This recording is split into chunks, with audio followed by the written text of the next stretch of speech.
Mon ami Nicolas Cloutier se joint à nous maintenant pour parler de ce jour 10 des Jeux de Milan-Cortina. Ça va bien, Nico? Ça va bien, toi? Excellent. Alors, je le disais, 2-1, c'est court, c'est mince. C'était 2-0 après 40 minutes de jeu. Voilà que les Suissesses marquent et réduisent à l'écart contre les Canadiennes. C'est pas une grande année olympique pour le Canada en hockey féminin. Après 20 minutes, c'était 0-0. Je ne sais pas si le Canada avait eu une bonne chance de marquer. Là, c'est 2-1. Les deux buts proviennent de la même joueuse, Marie-Philippe Poulin. Est-ce qu'on a eu les réponses qu'on voulait, là? Même si la marque tient en ce moment? Là. Mais y a-t-il quelqu'un qui est au courant qu'elle ne jouera pas jusqu'à 62 ans? J'espère, mais elle vient quand même tout de même de battre le record de Hayley Wickenheiser avec un 19e but en carrière dans le tournoi olympique. Là. Puis, si le Canada bat les Suissesses, là, ce qui devrait se faire, il y a une chose, par contre. La finale féminine, elle est seulement jeudi, Jean-Charles. Ouais. Si Marie-Philippe Poulin n'est pas à 100 ça lui donne quelques jours de repos supplémentaires pour la finale. Je pense quand même que les Américaines sont largement, largement favorites pour cette finale. C'est un rouleau compresseur. J'ai rarement vu une équipe de la première à la dernière aussi rapide. Bien, elles ont 7 joueuses de la NCAA. C'est fou. Elles sont jeunes, fringantes. Ah oui, Abby Murphy, je la regardais ce matin. Tu sais qu'on en a coupé 6, nous autres. Hein? Absolument, vers la toute fin du camp. 6 filles de la NCAA à la fin du camp. Malheureusement, hein? Pas un pari qui fonctionne, forcé d'admettre. C'est peut-être ce que ça prend pour perdre un peu de notre innocence. Quand les Nordiques ont éliminé le Canadien pour la première fois, ça a été le début de quelque chose d'énorme pour le Canadien, c'est-à-dire un nettoyage complet de l'administration, l'arrivée de Ronald Coré, de Serge Chavard, de Jacques Lemaire, et on a redonné de la noblesse et du lustre à cette équipe qui en avait tellement, mais qui est en train de tout perdre, là.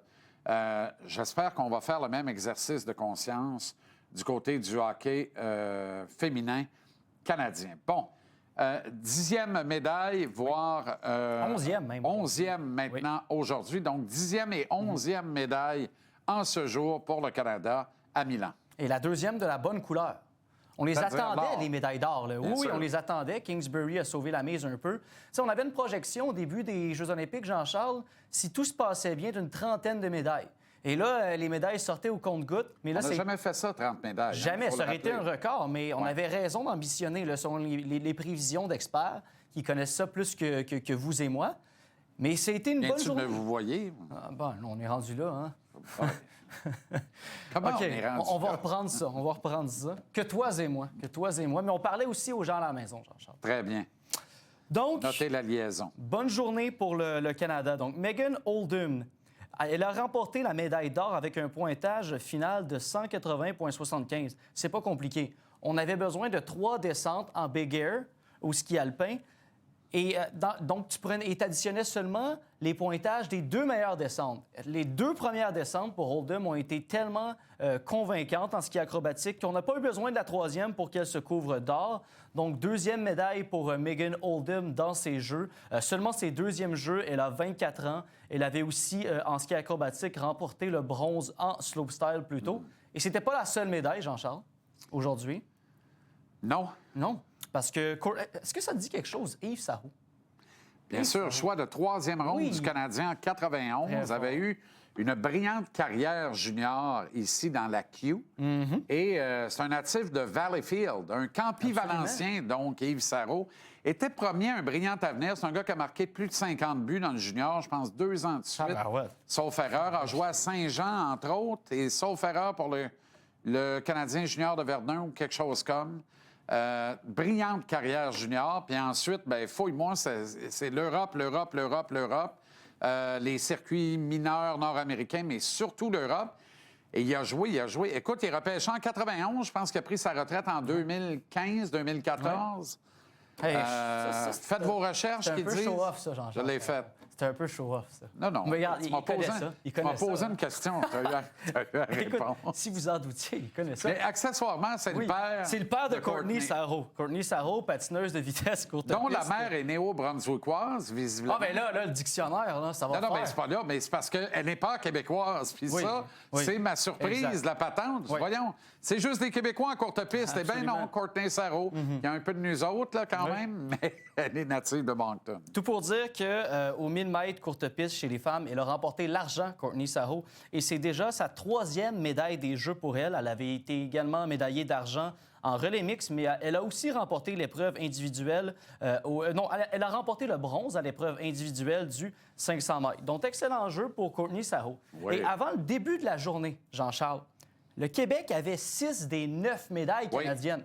Là, il était le temps que le reste du Canada y contribue. Bien, on est 611, on est encore en haut de 50 C'est quand même fou, là. Bien, ça bat la marque de 2022 à Beijing, alors qu'on a remporté 13 des 26 médailles, dont les 4 d'or. Quoique dans les 4 d'or, il y en avait une en partage, celle du hockey féminin. Exact. Qu'on ne reverra pas cette année, là. Je pense pas. Alors, tiens. En hockey féminin, tu perds vraiment la médaille d'or.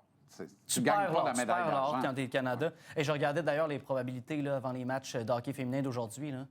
Si on peut montrer, je pense qu'ils avaient fait préparer les modèles statistiques, là, à quel point ils ne donnaient aucune chance à la Suède au hockey féminin. Ben oui. Et aux Suissesses aussi. Je pense qu'on leur donnait... Voilà. C'est incroyable. Hein? Avec raison. C'est un état brutal des faits de la parité. Bon, on s'en va de plus en plus vers la parité, mais on n'est pas encore là. Non, on n'est pas là. Non, loin de là. Oui. Quoique le Canada fait des petits efforts pour inclure tout le monde, là, visiblement. On est inclusif. OK, qu'est-ce qu'on surveille dans les autres disciplines? Eh bien, en patinage de vitesse courte piste, tu as parlé de William D'Angino. Ouais. Et là, tu comprends pourquoi il me captive autant. Énorme déception Tu sais au que 1000 c'est un mètres. concitoyen de Granby pendant quelques années. Pendant quelques années. Non, ça m'échappait. Oui, oui, tout récemment Ça m'échappait. encore. On le salue, parce que le plateau est Granbéen en ce moment. Ah, si vous en complètement. doutiez. Toi aussi? Oui, on a eu cette conversation Ben oui, c'est plusieurs vrai. fois, Jean-Charles. Hein? C'est vrai, j'avais oublié ça. Ben voyons donc. Alors voilà, D'Angino, Steven Dubois et Maxime Lahoun qui sont qualifiés pour les quarts de finale au patinage de vitesse courte piste 500 mètres.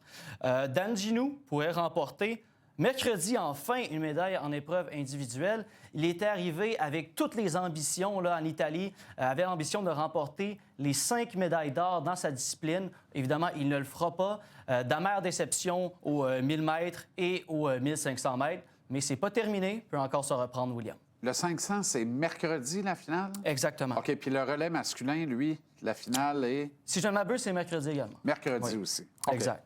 Patinage artistique, c'était des couples en patinage artistique, mais malheureusement, on avait un espoir qui était Pereira et Trent Michaud, mais bon, une chute qui a été coûteuse. C'était le meilleur espoir de médaille, alors pas de médaille ici. Et si on a le temps, je reviendrai sur 2 petites histoires.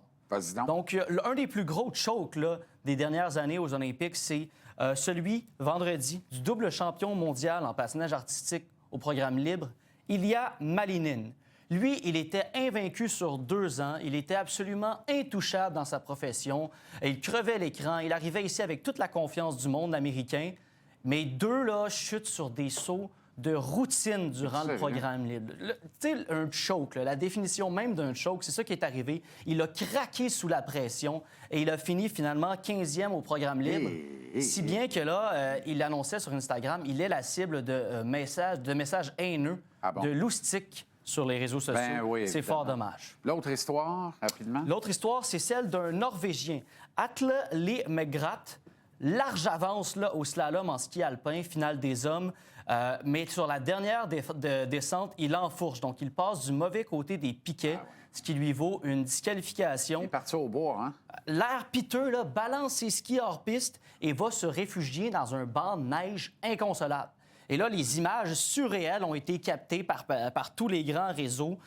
Et c'était des jeux déjà très éprouvants pour lui. Son grand-père est décédé durant la cérémonie d'ouverture. C'est pas encore adressé aux médias. C'était tellement triste, Jean-Charles, de le voir dans le banc de neige, piteux, les larmes aux yeux. Alors, on lui offre tout notre soutien. Il était si proche d'une première médaille olympique. Dommage. À demain, Nico. Merci. À demain, Jean-Charles.